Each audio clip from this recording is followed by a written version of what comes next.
기도하겠습니다. 성부와 성자와 성신의 이름으로 기도합니다.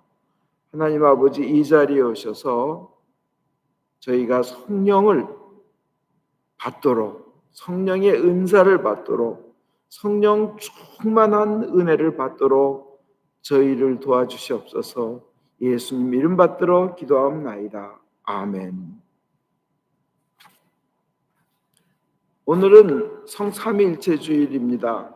그래서 오늘 일독서에도 보면 예수님의 은총, 하나님의 사랑, 성령께서 이루어주신 친교, 이렇게 하나님, 예수님, 성령님을 이렇게 같이 이렇게 나열한 걸 볼 수 있습니다. 또 복음에도 보면 예수님이 아버지와 아들과 성령의 이름으로 이렇게 세례를 베풀라 그랬습니다. 그래서 우리는 성삼위, 하나님 아버지, 예수님, 성령님이 한 분이신 것을 고백합니다. 세 분이시면서 한 분이시라는 걸. 근데 이제 지난주에 말씀하신 대로 오늘은 삼위일체에 대한 설교보다는 성령을 받으려면 어떻게 해야 되나, 성령을 받으려면 어떻게 해야 되나, 이걸 우리가 오늘 생각하고 정말 큰 은혜 받겠습니다. 큰 능력 받겠습니다. 큰 축복 받겠습니다. 지금 제가 말씀드리면 이미 오신 성령 세례 때 받았다는데 또 받아야 하나? 그런 생각이 있어요. 그러면 그때 왔는 성령은 뭐고 또 성령 받아라는 성령은 뭔가 의심이 납니다. 근데 성경에 이런 구절이 있어요. 데살로니가 전서 5장 19절에 내 안에 오신 성령을 소멸시킨 사람도 있다는 겁니다. 이 소멸시킨다는 것은 완전히 없애버린다는 의미가 아니라, 그건 개역 한글에는 소멸이라고 되어 있지만 공동번역에는 성령의 불을 끈 사람, 성령의 불을 끄는 역할, 또 현대인의 성경에 보면 성령의 활동을 제한하는 그런 상태에 있는 사람들이 성령을 다시 충만하게 성령님께서 마음껏 활동하시게 한다는 의미가 오늘 말씀드리는 성령을 받아라 한다는 의미라고 들으시면 됩니다. 성령님, 이미 오신 내 안에 계신 성령님이요, 마치 커피를 마실 때 저 안에 설탕이 가라앉아 있으면 쓰기만 하잖아요. 근데 이렇게 잘 휘저으면 전체가 달아지듯이 이미 성령님께서 참된 신자에게는 이미 와 계십니다.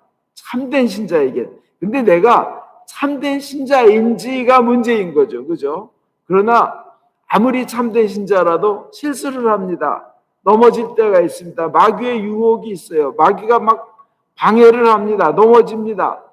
그럴 때 자신이 아주 비참하게 느껴지고 나 구원 못 받은 거 아닌가 하는 생각 들 때가 있는데요.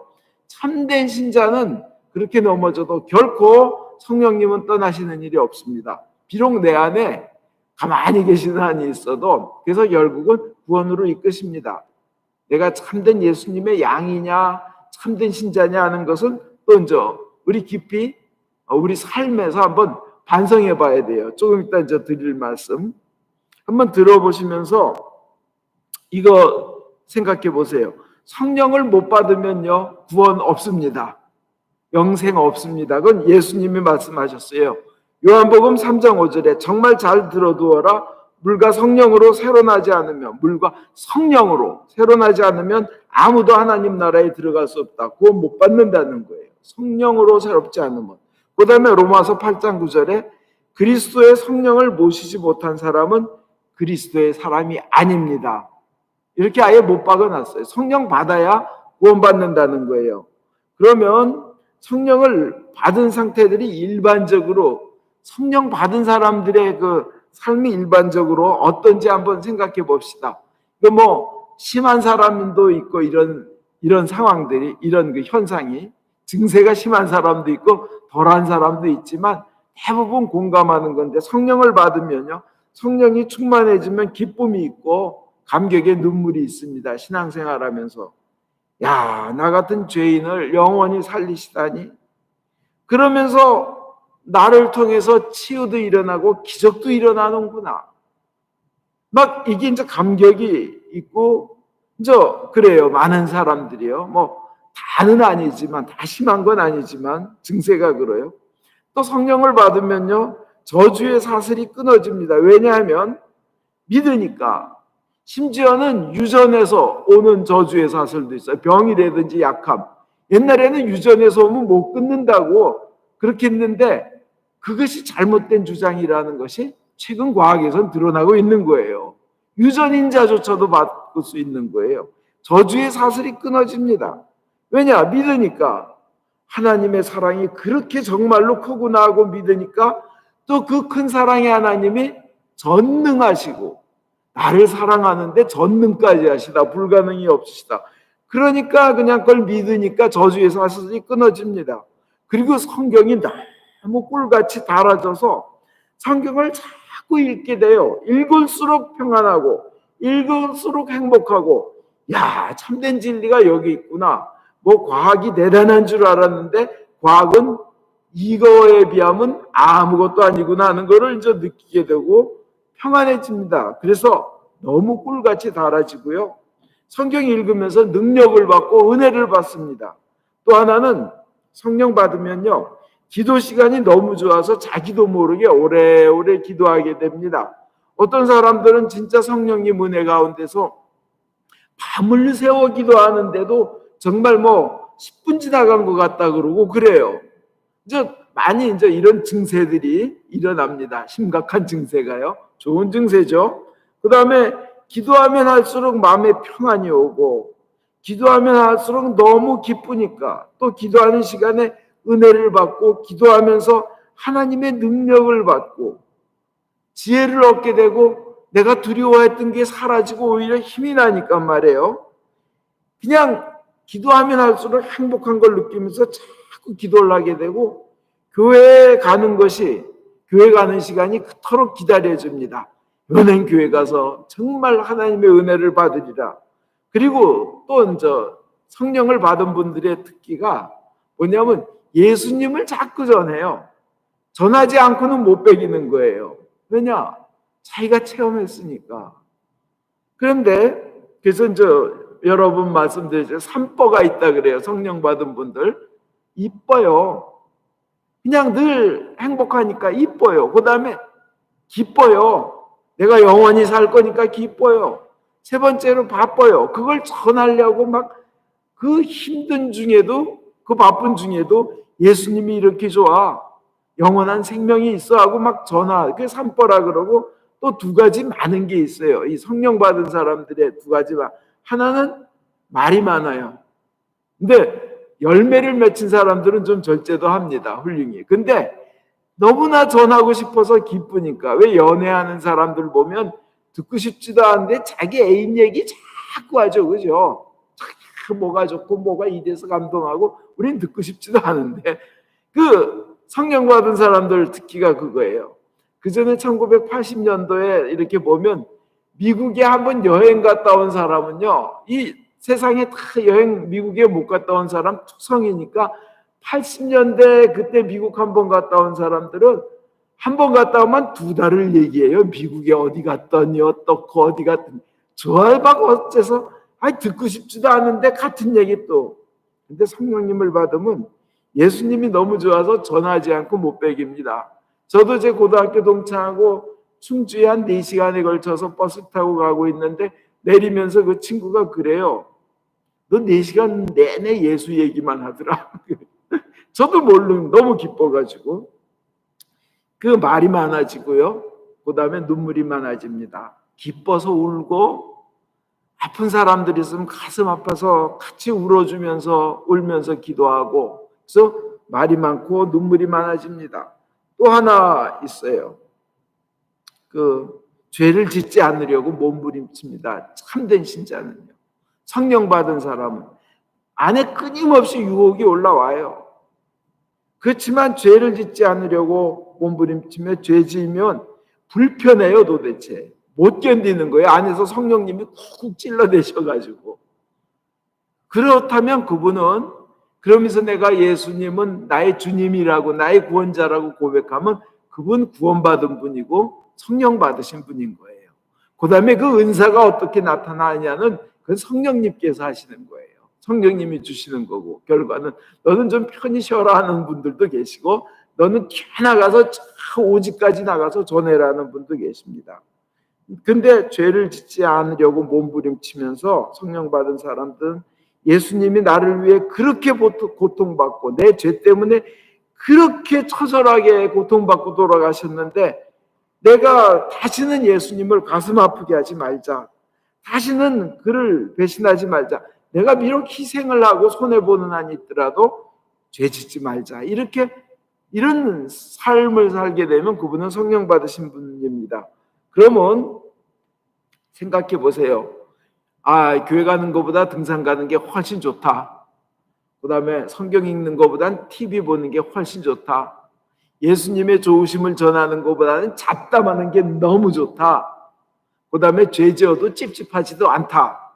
만약 이런 분들이 계시면요, 심각하게 생각해 보세요. 내가 죽음 후에 난 구원받은 줄 알고 나는 예수 믿은 줄 알았는데 와봤더니 그 로댕에 생각하는 사람 있잖아요. 지옥 문 앞에서 아니 내가 여기 와 있네. 그땐 이미 늦어요. 내가 그러면 구원받았다고 생각했던 건 착각이었구나. 늦어요. 심각하게 생각해 봐야 됩니다. 자, 한번 그 다음에 이제 그럼 어떻게 하면 이 좋으신 성령을 받아서 그런 기쁜 삶을 살 수 있을 것인가? 첫 번째요. 잘못을 인정하고 솔직히요. 어떻게 해야 됩니까? 하고 물어야 된다는 거예요. 자기의 부족함을 잘못을 인정하고 사도행전 2장 37절에 보면 사람들은 이 말을 듣고 마음이 찔려 베드로와 사도들에게 그러면 우리는 어떻게 하면 좋겠습니까? 하고 물었다 이렇게 돼 있어요. 그게 어떻게 되냐면 한 곳에 모였는데 성령님이 갑자기 그 오순절 날이요. 성령님이 강림하신 거예요. 그때 모였던 사람들이 다 세상 여러 군데서 온 사람들이고 언어가 다 틀리는데 막 방언으로 얘기를 하는데 다 알아듣는 거예요, 서로가. 아니 딴 나라 말인데 내가 어떻게 알아듣지면서 너무 이상하고 기이한 현상을 느끼는 거예요. 신비한 현상을 느끼는 거예요. 이게 어떻게 된 거야? 이게 어떻게 된 거니까 그때 베드로하고 사도들이 일어나서 얘기하는 거예요. 여러분, 지금 우리 술 취한 거 아니에요? 이건 신기한 현상입니다. 성령이 오신 현상입니다. 이거 여러분들이 죽여버린 예수라는 분은 바로 하나님이 보내신 분이에요. 전능하신 분인데 여러분이 죽였어요. 그렇지만 그분이 다시 살아나셨어요. 부활했다는 겁니다. 그리고 지금 하나님 오른쪽에 앉아 계신데 이런 현상을 일으키신 성령님을 보내주신 분이 예수님입니다 하고 베드로가 얘기한 거예요. 그러면서 그런 놀라운 분을 하나님이 보내주셨는데 여러분이 죽여버렸어요. 성령님의 이 신비한 현상을 체험한 사람들한테 베드로가 이렇게 일어나서 얘기합니다. 그러니까 이 구원받을 사람들, 축복받을 사람들이에요. 그 사람들은 뭐라 그래요? 마음이 찔려서 우리가 예수 죽여라, 예수 죽여라 했지? 마음이 찔려서 그럼 우리는 어떻게 하면 좋겠습니까? 이거 정말 좋은 자세예요. 그러면 어떻게 해야 돼요, 하나님? 제가 잘못했군요. 그 순간에 자기 죄만 바라보고 가룟 유다처럼 자살할 게 아니라 물어보는 거예요. 어떻게 하면 돼요? 어떻게 하면? 하나님께 여쭤보면 하나님은 반드시 가장 큰 축복의 길을 가르쳐 주세요. 그러면 그 다음에 답이 옵니다. 회개해야 됩니다. 첫 번째는 솔직히 제가 어떻게 해야 돼요? 하고 마음이 찔릴 때요. 자기가 잘못된 부분을 알게 되고 마음이 찔릴 때 자기 잘못을 솔직히 인정하고 그러면 어떻게 하면 좋겠습니까? 하고 물으면 그 사람은 구원받을 사람이에요. 현명한 사람이에요. 축복받는 거예요. 영생 얻는 겁니다. 하나님 앞에서 거짓말하는 사람은 더 많은 고생과 고통이 따릅니다. 마음이 찔릴 때가 좋은 기회가 왔을 때입니다. 그때 변명하지 말아야 됩니다. 솔직히. 그럼 어떻게 해야 되나요? 이게 이제 이렇게 물으시기 바랍니다. 첫 번째고 두 번째는요. 회개해야 한다는 거예요. 사도 베드로가 대답해요. 회개하시오. 그리고 예수 그리스도의 이름으로 세례를 받고 여러분의 죄를 용서받으시오. 그리하면 성령을 선물로 받게 될 것입니다. 이야, 이건 뭐 엄청난 거예요. 성령님이 누구예요? 온 우주를 창조하신 하나님이에요. 하나님을 선물로 받는다는 거예요. 회개하면. 이 보면 예수 죽인 자예요. 큰 죄 지은 자예요. 그들은요. 하나님을 죽인 자들이에요. 근데 그토록 큰 죄를 졌어도 회개하면 용서받는 거예요. 그리고 예수 믿고 세례받고 성령 받으면 구원을 누리는 거예요. 이거 회개했다고 잘못한 거 두들겨 맞는가 안 두들겨 맞는 정도로 탕감해진 게 아니라 성령을 받는다는 거예요. 그러나 회개하지 않고 둘러대는 사람에게는 할 수 없습니다. 징벌이 따릅니다. 하나님의 심판과 벌을 받습니다. 회개를 해야만 징벌을 면하고 지옥의 심판을 면합니다. 그것에 끝나지 않고 성령을 받는다는 거예요. 얼마나 크신 하나님이에요. 세 번째로요. 성령을 받으려면 간절히 사모해야 됩니다. 거듭난 사람도 계속 성장하고 또 마귀의 유혹에 빠지지 않으려면 또 하나님께서 기뻐하시는 삶을 살려면요. 성령 충만을 받아야 돼요. 계속 받아야 합니다. 그 은사를 받아야 됩니다. 그리고 늘 성령님께 의지하는 삶을 살아야 합니다. 여러분 아시잖아요. 도토리요. 그대로 놔두면 언제까지나 도토리이지만 도토리를 심으면 참나무가 돼서 엄청난 많은 도토리를 거둘 수 있지 않습니까? 그와 마찬가지로 내 안에 오신 성령님도 그대로 꾹 눌러놔서 소멸시키면, 여기서 소멸이라는 의미는 성령님의 활동을 제한한다든지 성령의 불을 끄는 것을 개역 한글엔 소멸이라고 번역을 해놓은 거예요. 소멸시키면 그 안에 있는 내가 받을 수 있는 엄청난 축복과 능력을 잃어버리는 거예요. 엄청나게 손해보는 겁니다. 성령을 깨우면 하나님의 놀라운 능력을 얻고 비밀을 깨달아 알게 됩니다. 얼마 전에 그 새롭게 하소서에서 이미나라는 분의 간증을 들었는데 굉장히 많은 고난이 있었어요. 얼마나 사업이 힘들고 뭐 입시도 실패하고 뭐 했으면 제발 암이 걸리기를 바랬어요. 그래서 암 걸린 사람한테 나오는 보호상금이라도 받아가지고 그 보험금이라도 받아서 직원 봉급이라도 주고 싶어서 하나님께 암 좀 걸리게 해달라고 기도까지 했대요. 근데 하나님이 협조를 안 해주시더래요. 그리고는 사업이 큰 손해를 보고 접어야 될 때 인천 앞바다까지 차를 몰고 갔다는 겁니다. 가봤더니 그냥 갔더니 얼마나 힘들었으면 그랬겠어요. 5만 가지 생각에 내 인생은 끝이다. 근데 인천 앞바다에 차를 세우고, 근데 기도를 하니까 내가 주님 하시려는 대로 했는데 왜 이렇게 망합니까? 그러니까 하나님이 마음속에 그러시더라는 거예요.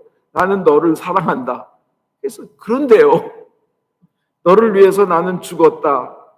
그래서요. 어쩌라고. 그러니까 마음속에 나 하나님이 전능하고 불가능한 것이 없다는 것을 믿느냐? 그래서 예. 그러니까 넌 믿는다고 하면서 왜 실망하고 여기까지 왔니? 왜 이 자리에 있느냐는 거예요. 그래서 내가 전능하신 하나님을 믿고 그분이 그냥 하라는 대로 순종하자. 한번 해보자.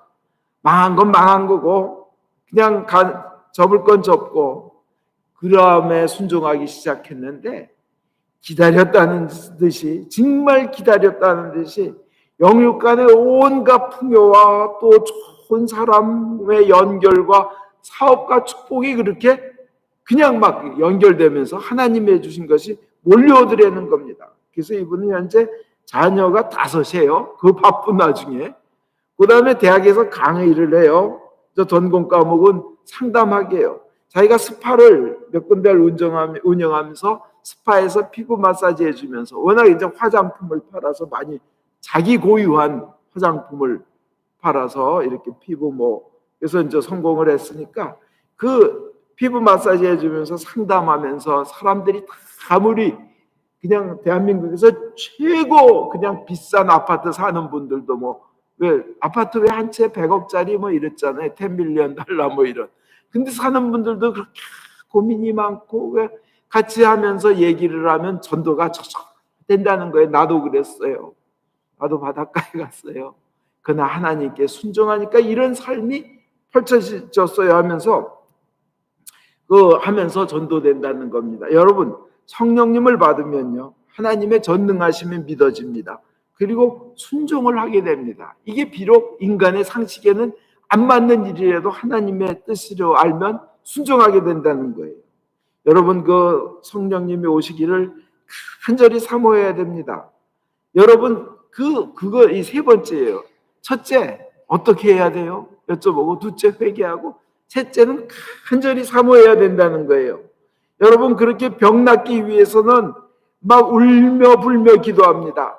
사업 잘 되게 해달라고 막 일주일, 이주일 금식 기도합니다. 주여, 제가 벌게 하여 주십시오 하고. 근데 가장 큰 그 축복을 주시는 성령님 받기 위해서는 금식 기도 안 해요. 그렇죠? 우리 한번 생각해 봅시다. 정말 그 축복의 만복의 근원 성령님을 받으면 그 뭐 세상적인 이게 문제가 아닌데, 그래서 가장 큰 축복은 성령을 받는 것입니다. 간절히 사모해야 돼요. 그러면 인생이 바뀝니다. 자녀의 앞날도 그래요. 자녀를 위해서 성령님이 제 자녀를 앞날을 인도해 주시고 축복하소서. 제 자녀에게 성령님이 임하여 주시고 주인 돼 주시고 성령님이 주관하여 주십시오. 이렇게 기도하는 사람이 진짜 현명한 사람이에요. 제 길을 아는 사람이죠. 네 번째, 겸손하시기 바랍니다. 자기의 부족을 인정한 것이 성령님의 축복을 받는 길입니다. 사람들이 나를 부족하게 보건 믿음이 현찮은 사람으로 보건 능력이 없는 사람으로 보건 꼭 관계없습니다. 그저 주님 앞에, 주님, 저는 약한 존재입니다. 전 부족한 존재입니다. 이렇게 인정할 때 성령님이 쓰시고 축복하시기 좋은 존재가 되는 거예요. 심지어는 다윗도 그랬어요. 죽은 개보다도 못한 저를 하고 다윗은 자기 자신을 그렇게 표현했어요. 한 나라의 왕이요.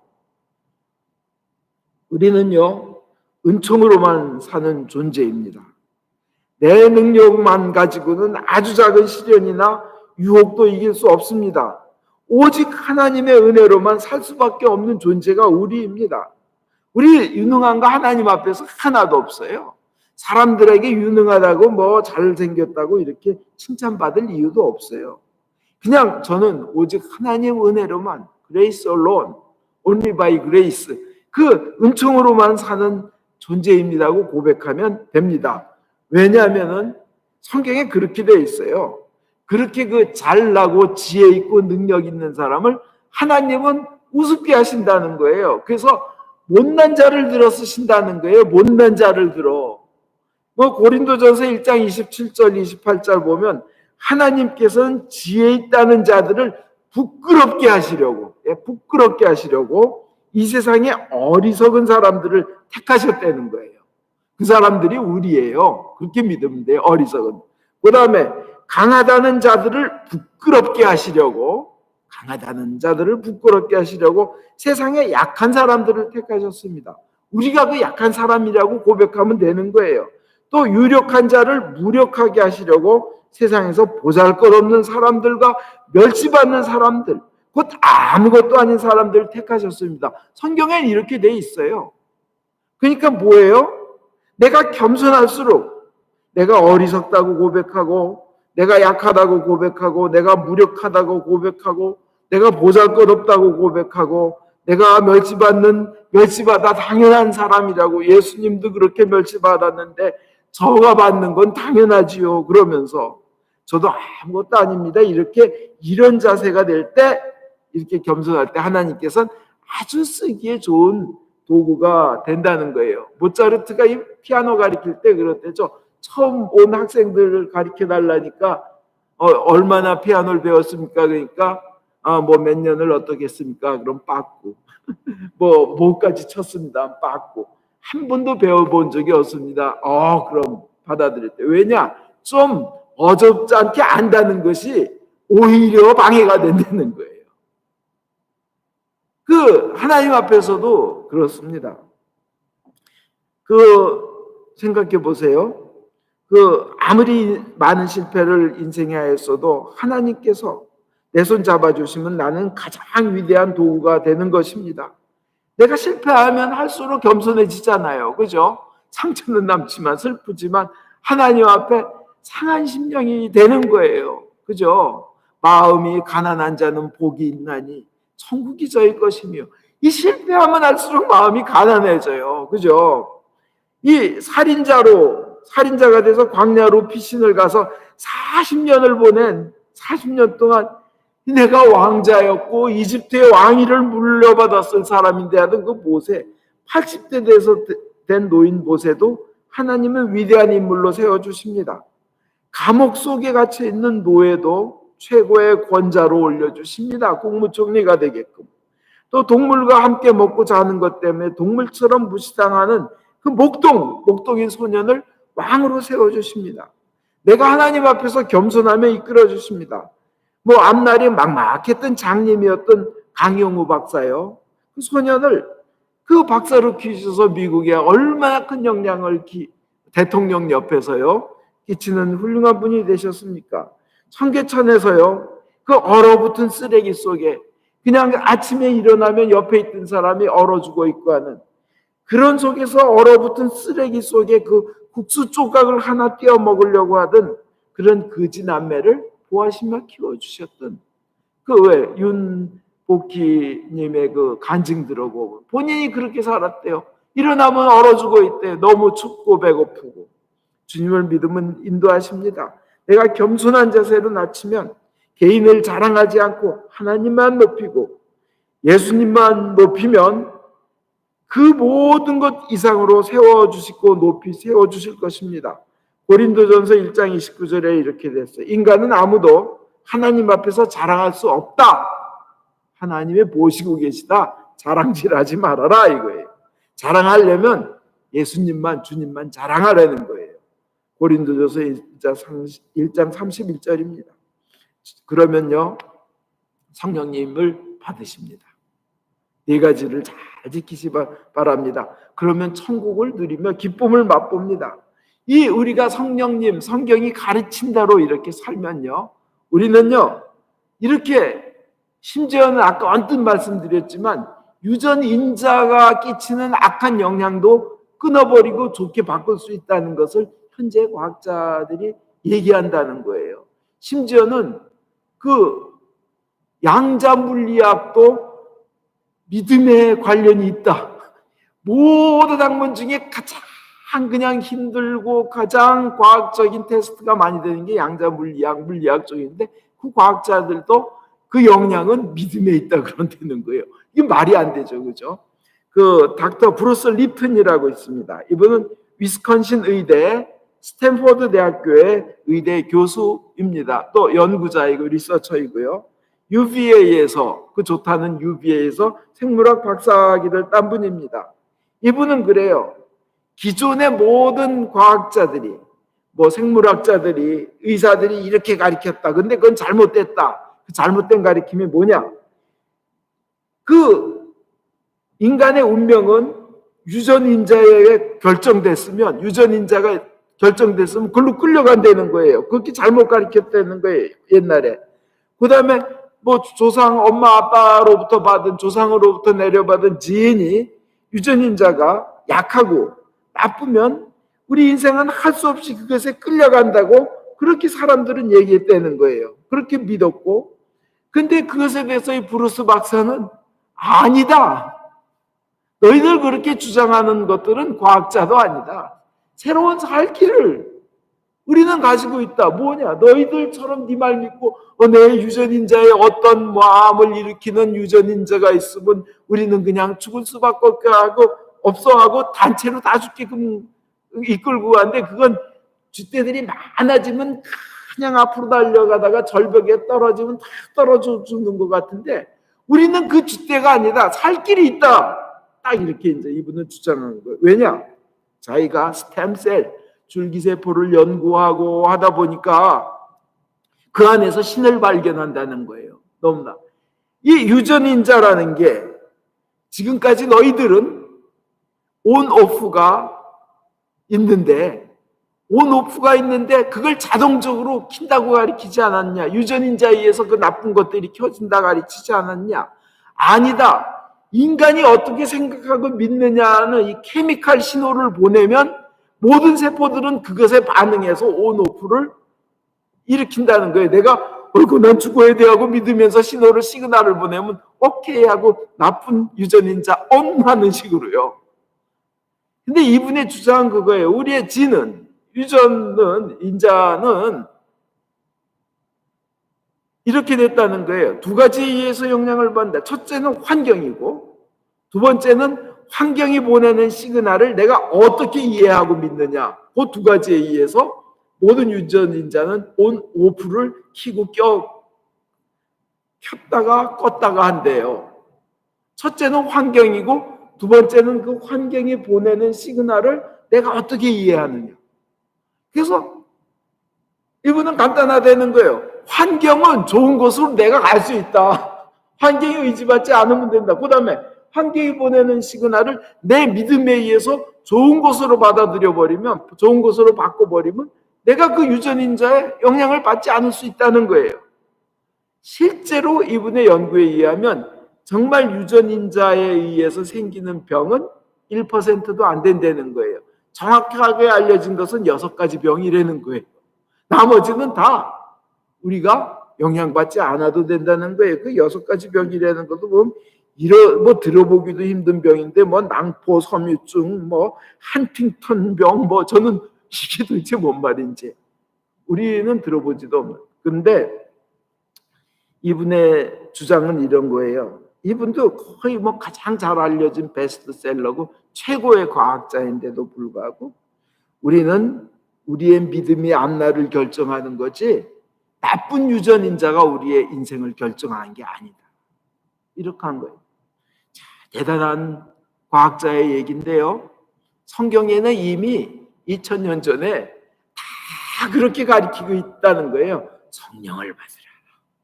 성령을 받으라. 성령이 성령이 오시면 너희가 자유케 되리라는 거예요. 그 다음에 성령이 주시는 그 열매는 사랑이고 기쁨이고 평화라는 거예요. 8가지가 있지만 천국을 누릴 수 있다는 거예요. 이미 성경에 나와 있습니다. 예수님 그랬어요. 믿는 대로 되리라. 조금 전에 브루스 박사 하는 말하고 같죠. 네 믿음대로 되리라. 나 하나님은 치유하는 의사라. 나를 믿어라. 여호와 라파. 그죠? 그 다음에 풍요하신 하나님께서 필요한 모든 것을 채워주실 것입니다. 나 예수 이름으로 기도해라. 네가 받으리라 하는 거예요. 하나님께는 불가능함이 없느니라 하시는 거예요. 그걸 믿고 나가는 거예요. 그래서 성령을 받고 그렇게 되시기 바랍니다. 우선 성령을 받으십시오. 받으시려면 회개하고 간절히 사모해야 됩니다. 그 다음에 성경의 축복의 약속을 계속 선포하십시오. 선포하고 선포하십시오. 그것이 이루어질 것이기에 동시에 감사하며 기뻐하십시오. 여러분은 그렇게 하면 성령님께서 주시는 온갖 능력과 은혜를 받으실 줄 믿습니다. 아멘.